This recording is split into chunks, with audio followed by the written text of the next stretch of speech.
داری لبرسه خدا خیلی گناه داره ماشه داره بکن نزدیک این نزدیک بی هیچ چیزی نیم واقعا زدشنه بر نیت دیده ابزاری نیدیم تو ماشه داره گناه نیدیم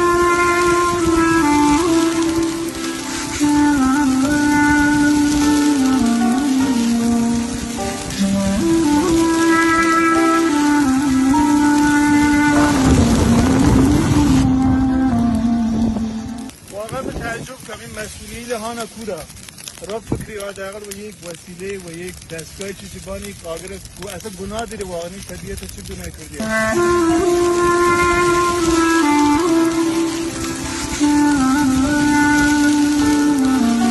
واقعا حیفی داری لبریونی ها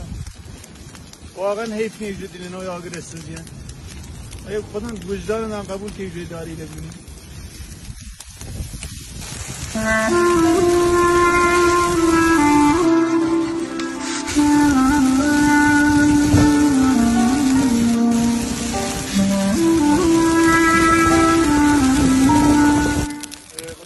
حجم آگرگه خیلی زیاده و هنوز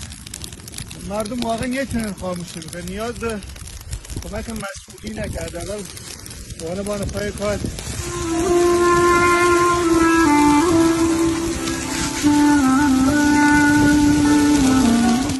زاگروز دیدی لنا آگر سزید